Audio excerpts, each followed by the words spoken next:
Assalamualaikum warahmatullahi wabarakatuh. Innal hamdalillah nahmaduhu wa nasta'inuhu wa nastaghfiruh wa na'udzu billahi min syururi anfusina wa min sayyiati a'malina may yahdihillahu fala mudilla lahu wa may yudlil fala hadiyalah. Pada kesempatan kali ini saya Nahda Gunawan dengan NIM 1057211092119 akan menjelaskan di mata kuliah akuntansi manajemen tentang perhitungan harga pokok produksi dengan sistem traditional costing dan activity basic costing. Oke, yang pertama, pengertian traditional costing atau sistem perhitungan biaya tradisional. Sistem perhitungan biaya tradisional adalah alokasi dari biaya overhead pabrik ke produk berdasarkan volume sumber daya produksi yang dikonsumsi. Berdasarkan metode ini, overhead biasanya diterapkan berdasarkan jumlah jam kerja langsung yang dikonsumsi atau jam mesin yang digunakan. Masalah dengan penetapan biaya tradisional adalah bahwa overhead pabrik mungkin jauh lebih tinggi daripada dasar alokasi, sehingga perubahan kecil dari volume sumber daya yang dikonsumsi memicu perubahan besar dalam jumlah overhead yang diterapkan. Ini adalah masalah yang sangat umum di lingkungan produksi yang sangat otomatis, di mana overhead pabrik cukup besar dan tenaga kerja langsung tidak ada. Selanjutnya, cara kita mengetahui kapan sistem perhitungan biaya tradisional dapat digunakan. Yang pertama, jangka waktu singkat. Ketika Anda memiliki tengah waktu yang semakin dekat, menggunakan metode biaya tradisional dapat menghemat waktu. Yang kedua, biaya tidak langsung lebih rendah daripada biaya langsung. Skenario ini dapat terjadi ketika produksi pertumbuhan lebih banyak tenaga kerja langsung daripada tenaga kerja mesin, atau ketika perusahaan hanya memproduksi satu produk. Yang ketiga, ada pelaporan eksternal. Sumber luar mungkin hanya memerlukan perkiraan biaya umum daripada akuntansi terperinci yang menyertai penetapan biaya berbasis aktivitas. Oke, kelebihan dari sistem perhitungan biaya tradisional yang pertama adalah sistem akuntansi biaya tradisional lebih sederhana karena jumlah tempat penampungan biaya overhead dan dasar alokasinya sama, yaitu tingkat unik. Yang kedua, atau B, sistem akuntansi biaya tradisional mudah diterapkan karena sistem perhitungan biayanya menggunakan pusat biaya yang terpisah. Memudahkan manajer untuk melakukan perhitungan karena tidak banyak cost driver dalam pengalokasian biaya overhead dan tidak diperlukan identifikasi pemicu aktivitas untuk suatu aktivitas. D. Sistem akuntansi biaya tradisional dapat membantu manajemen dalam perencanaan dan pengendalian kegiatan perusahaan di dalam perusahaan yang masih menggunakan teknologi sederhana dalam proses produksinya untuk menghasilkan produk. Selanjutnya, kelemahan-kelemahan dari sistem biaya tradisional menurut Supriyono pada tahun 2002. Yang pertama, sistem akuntansi biaya tradisional terlalu menekankan pada tujuan penentuan harga produk yang dijual. Yang kedua, sistem akuntansi biaya tradisional untuk biaya overhead terlalu memusatkan pada distribusi dan alokasi biaya overhead daripada perusahaan keras untuk mengurangi pemborosan dengan menghilangkan aktivitas yang tidak bernilai tambah.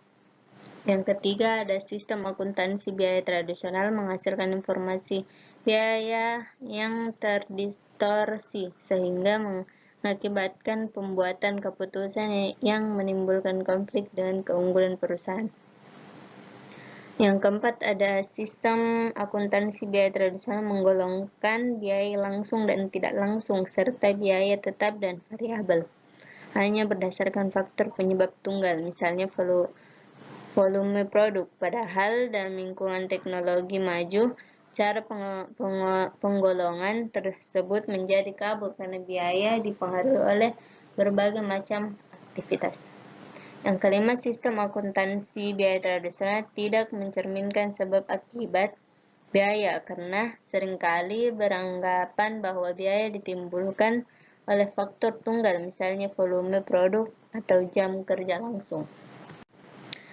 Nah, selanjutnya metode kedua itu atau sistem kedua adalah activity basic costing atau perhitungan biaya berdasarkan aktivitas.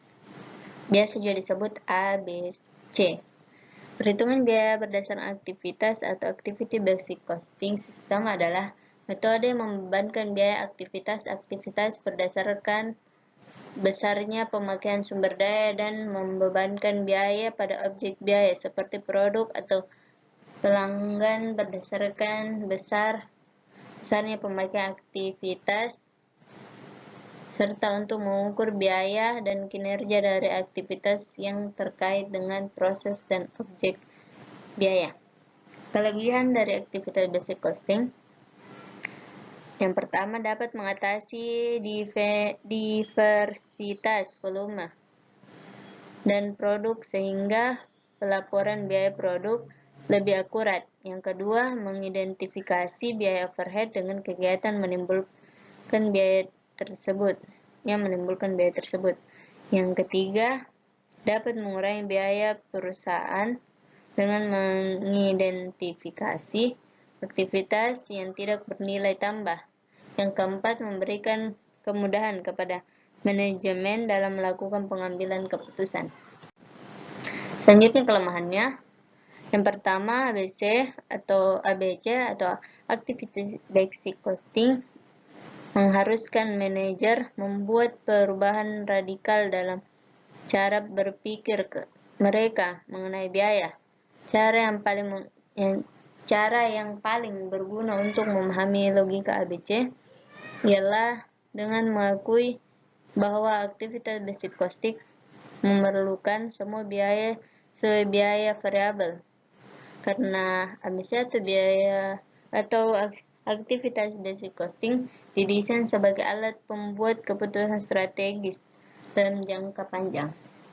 Yang kedua ada ABC atau aktivitas basic costing tidak menunjukkan biaya yang akan dapat dihindari dengan menghentikan suatu produk. ABC perusahaan untuk menunjukkan sumber daya dalam jangka panjang dari setiap produk, namun tidak memprediksi berapa banyak pengeluaran yang akan dipengaruhi oleh keputusan tersebut.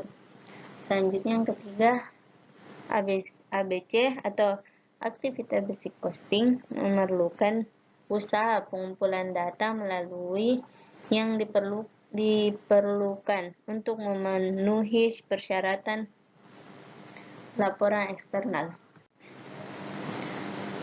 Beberapa perbandingan antara sistem biaya tradisional dan sistem biaya activity basic costing adalah sebagai berikut. Ini perbandingannya.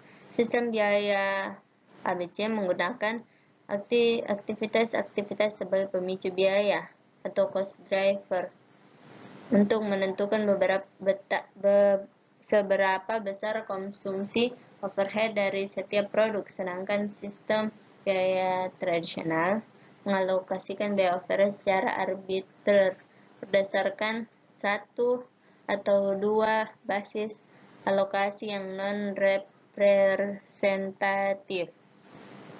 Yang kedua, jumlah tempat penampungan biaya overhead dan dasar alokasi cenderung lebih banyak di sistem ABC.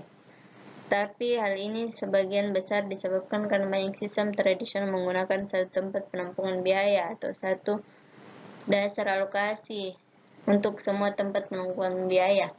Yang ketiga, pembedaan umum antara sistem ABC dan sistem tradisional adalah homogenitas dari biaya dalam satu tempat penampungan biaya. Yang keempat, perbedaan lain antara sistem dan ABC dan sistem tradisional adalah bahwa sistem ABC merupakan sistem perhitungan biaya 2 tahap atau lebih, sementara sistem tradisional biasa merupakan sistem perhitungan 1 atau 2 tahap saja. Nah, untuk dapat lebih memahami apa itu bagaimana perhitungan ABC dan biaya metode tradisional, langsung saja kita masuk ke contoh soal. Kita lihat di sini PT Trend Mode menjual 2 produk, tas dan sepatu. Datanya disajikan sebagai berikut. Volume produk 10.000 untuk tas, sepatu 40, harga jual tas 12, sepatu 6.000, biaya utama 6.000, sepatu 3.000, jam kerja langsung 5.000, untuk sepatu 10.000. Akuntansi manajemen PT Trend Mode mengidentifikasi aktivitas kos yang dianggarkan data sebagai berikut. Kita lihat aktivitasnya: rekayasa, anggaran kosnya 300.000, setup 1 juta, putaran mesin 3 juta, pengemasan 200, total 4.500.000. Aktivitas sesungguhnya. Nah, selanjutnya ini aktivitas sesungguhnya produk tas dan sepatu disajikan data sebagai berikut. Kita lihat aktivitasnya: rekayasa untuk tas 6,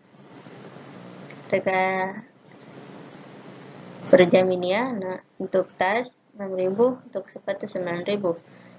6.000 ditambah 9.000, 15.000. Untuk setup per jam 400 dan 600. 400 tambah 600, 1.000. Putaran mesin 50.000 dan 100.000. Ditambah ini, hasilnya 150. Nah, di sini 5.000 untuk pengemasan 5.000 dan 20. Hasilnya 25. Oke, kita akan mencari biaya per unit menggunakan metode tradisional dan biaya per unit menggunakan metode ABC. Selesai, kita masuk di jawabannya.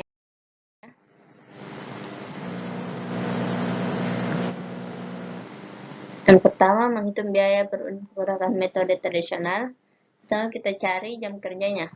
Jam kerja tas ditambah jam kerja sepatu. Jam kerja tas tadi 5.000 ditambah 10.000, jadi totalnya 15. Terus kita bagi dengan biaya overhead pabrik. Total biaya overhead pabrik tadi yaitu 4.500.000 dibagi 15. Nah, hasilnya 300. Selanjutnya, biaya overhead yang dibebankan. Kita lihat di sini biaya overhead yang dibebankan untuk tas totalnya itu 1.500.000. 1.500.000 itu dari, nggak bisa mundur kembali ya. Jadi 1.500.000 itu dari ini 300 dikali biaya DKL per unit dikali jam kerja langsung. Jam kerja langsung tadi untuk tas itu 5.000. Untuk unit tadi volumenya kita bisa lihat unit atau satuan 10.000 dan 40.000. Untuk overhead atau unit kita bagi saja ini 150 dibagi 10, hasilnya 150. Dan untuk sepatu 3 juta dibagi 40.000, hasilnya 75. Selanjutnya, menghitung biaya per unit produk. Keterangan biaya utama 60 juta itu dari tadi jam kerja. Maksud saya tadi biaya utama itu 6.000 dikali dengan per unit atau satuan, jadi hasilnya 60 juta. Jadi 10 ya, jadi 6.000 dikali 10. Nah, untuk sepatu begitu juga, tadi biaya utamanya itu 3.000, jadi 3.000 dikali 40 unitnya, hasilnya 100 juta 120 juta. Untuk biaya overheadnya tadi kan terdapat di sini 300 dikali 10 per unit, jadi hasilnya 3 juta. Begitu juga sepatu 300 dikali 40.000, jadi hasilnya 12 juta.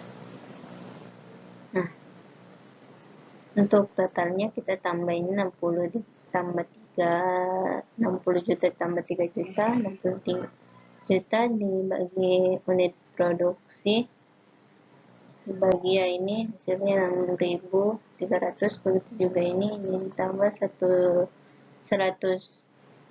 juta ditambah 12 juta, jadi 132 juta dibagi 40, hasilnya 3.300. Selanjutnya yang kedua, menghitung biaya per unit menggunakan metode PC. Yang pertama, menghitung tarif aktivitas.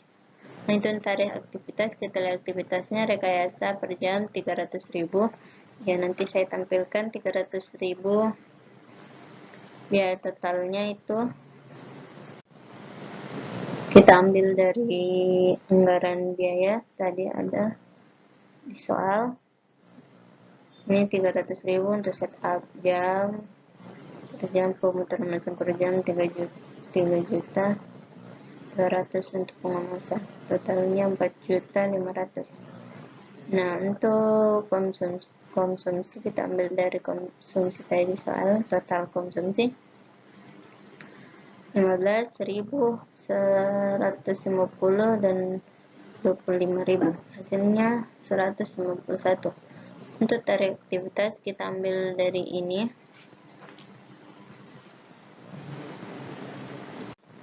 kita bagi 300 dibagi 15, jadi hasilnya 20. Nah, untuk setup 1 juta dibagi 1.000, hasilnya 1.000, dan seterusnya, dan hasilnya adalah 1.048. Nah, untuk biaya overhead yang dibebankan untuk produk tas seperti tadi, tarifnya dari sini, konsumsinya dari konsumsi dari soal untuk sepatu doang, dan untuk total BOP kita kali 20 dikali 6.000, 120.000, 1.000 dikali 400.000, 20 dikali 50.000, 1 juta, 8 dikali 5.000, 40.000, dan totalnya 1 juta, ditambah ini semua ya, 1.560.000.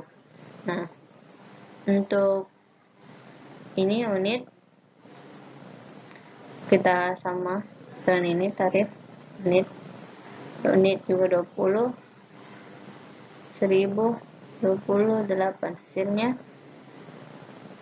1.448. Astagfirullah, maaf ya, untuk ya overhead per unit itu 20.000 didapatkan dari 120, total ini biaya overheadnya per unit dibagi dengan konsumsi, jadi kita bagi ini 120.000 dikali 6.000, hasilnya 20, terusnya 400.000 dibagi 400, 1.000, 1 juta dibagi 50, 20, 40.000 di bagi 5.008 dan hasilnya 1048 sama ya dengan menghitung tarif aktivitas tadi. Selanjutnya produk sepatu juga sama kayak tadi dan hasilnya 1048.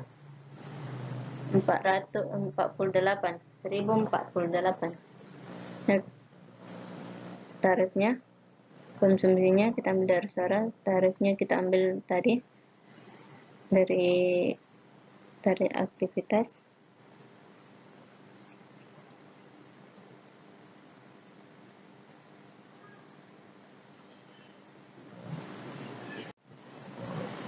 Dan totalnya kita sisa kali 9.000 kali 20 kali 9.000. Terus untuk biaya per unitnya, per unitnya itu 180.000 bagi 9.000.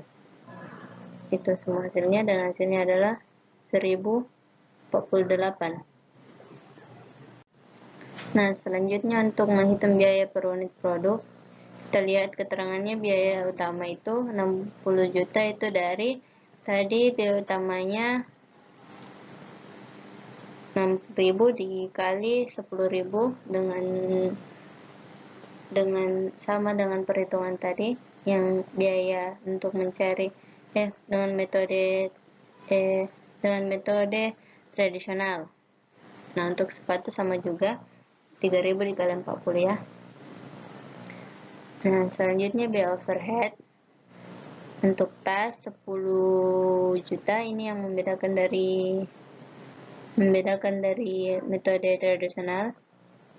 Untuk metode ABC ini kita dapat 10 juta 480.000. Itu didapatkan dari tadi hasil sepatu sama sandal sama saja. Untuk biaya overhead per unitnya 1048 dikali dengan biaya per unit tadi 10.000.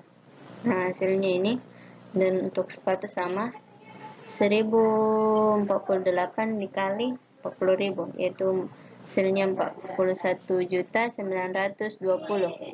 Nah, kita tambah ini 60 ditambah 10.480, hasilnya 70.480 dibagi dengan unit produksi 10.000, hasilnya 7.048. Dan untuk hasil yang sepatu 4.048. Beda ya hasilnya dengan biaya untuk metode biaya tradisional. Ya, itulah tadi penjelasan dari saya. Kurang-kurangnya mohon dimaafkan. Kelebihannya dari Allah Subhanahu wa taala. Sekian dari saya, Nanul Kalam Maisturun, fastabiqul khairat. Wassalamualaikum warahmatullahi wabarakatuh.